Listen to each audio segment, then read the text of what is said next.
Hi, everybody. My name is Travis Brandner, and I am here with Cincinnati hip hop collective Triibe.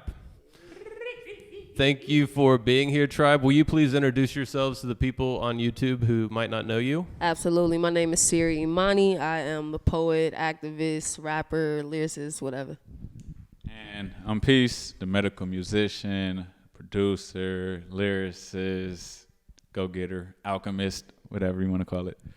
The first time I heard about Triibe, they were talking about you guys like you were a community outreach organization. So my question is Triibe a band or is it a nonprofit community organization? I think it's both. We are both. We coined the phrase artivist. So artists and activists using our art so we can influence and be able to promote the things that we say in our lyrics, but not just saying it, but also doing it. Same. Yeah, both. Absolutely. We use our art, and our art kind of funnels into the philanthropic events, and then the philanthropic events in return funnels back into the art too. So we just figured out a way to intersect them both. And that's, like you said, we coined artivists as our thing. And if we're talking technicality terms, logistically, we are LLC and we are a 501c. So Legit, official, legit, taxes, state in the state of Ohio, in there. So being a community organization, what are your biggest successes with outreaching with the community of Cincinnati so far?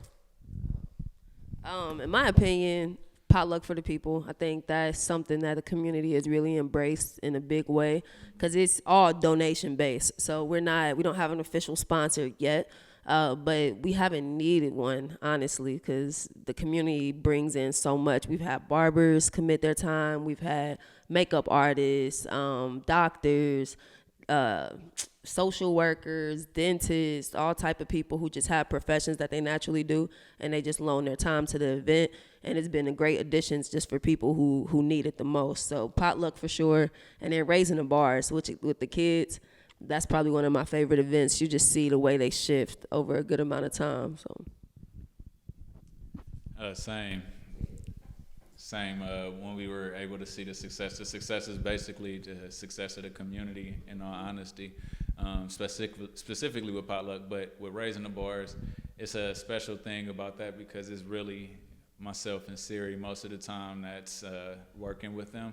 So we have more of a personal relationship with a lot of them, and then that relationship continues to grow because I'm always in the library, so I'm seeing them and I'm asking them what they're doing, and they, oh, you the person that rap on Thursdays?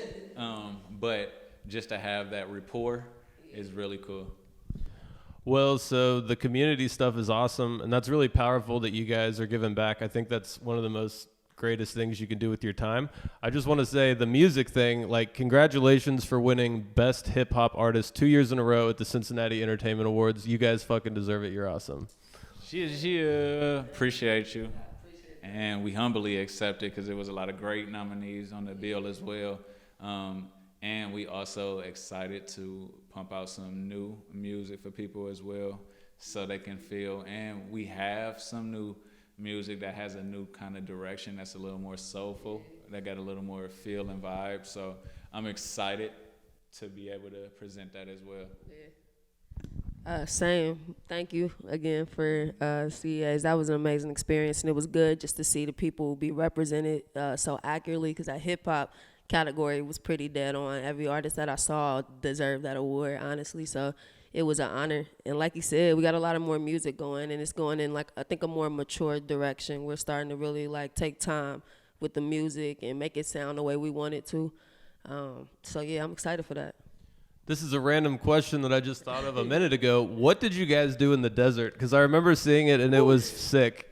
Yeah, man. All right, so we went to Guadalupe in California. It's about 3.5 hours outside of LA. And it's mostly sand dune and beach, and that's all you get. And it's like wild sand dunes. Like after a certain amount of time, once the sun goes down, you got to get out of there, sand dunes.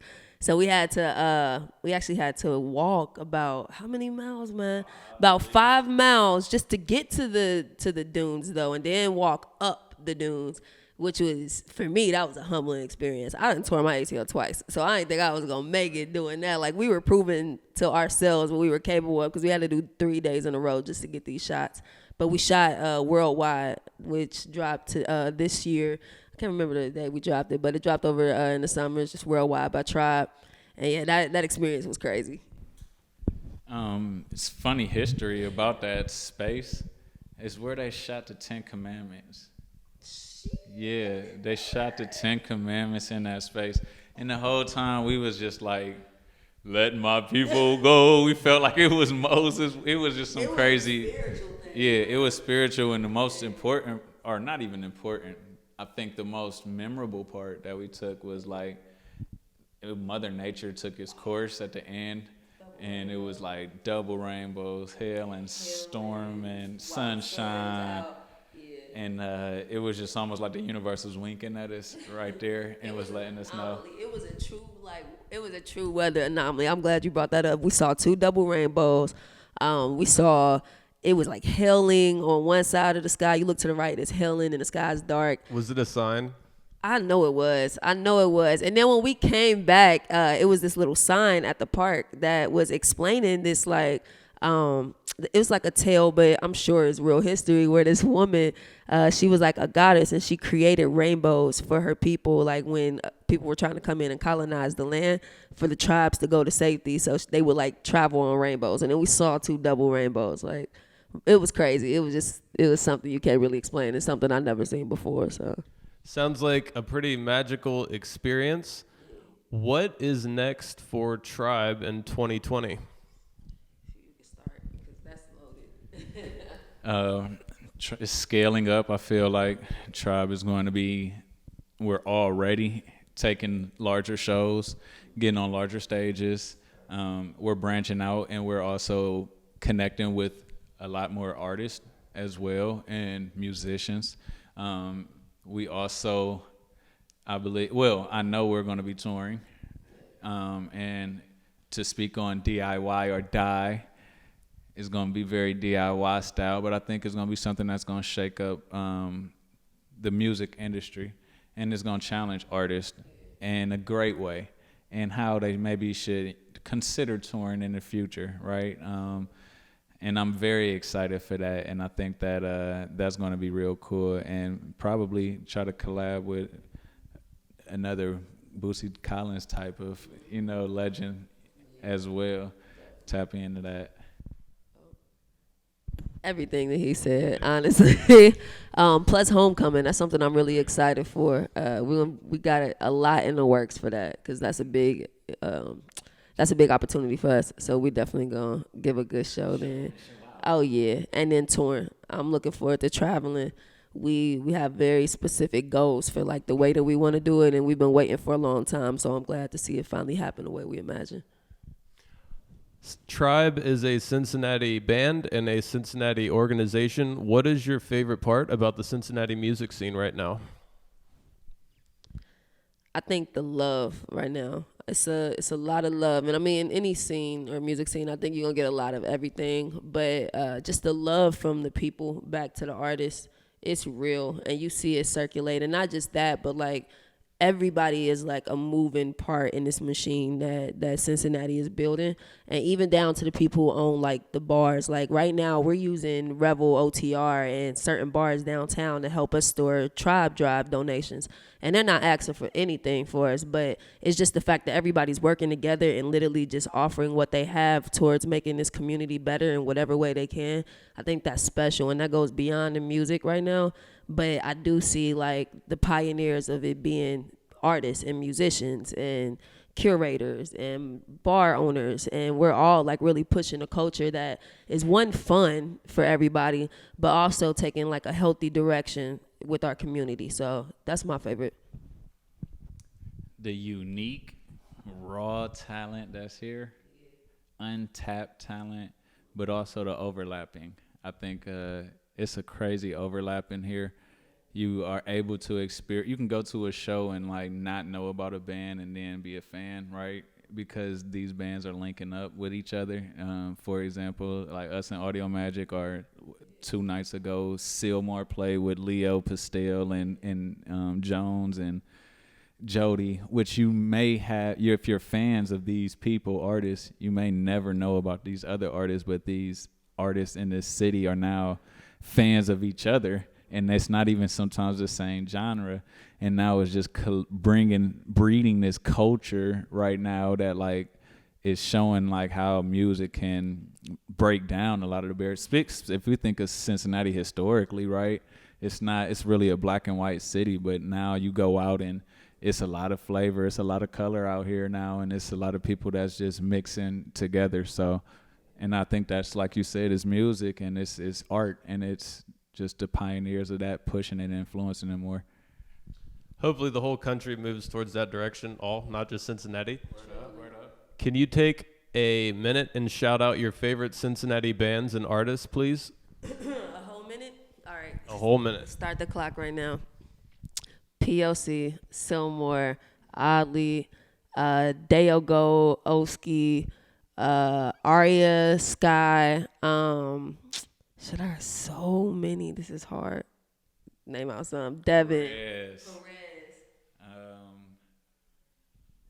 Chris Crooks.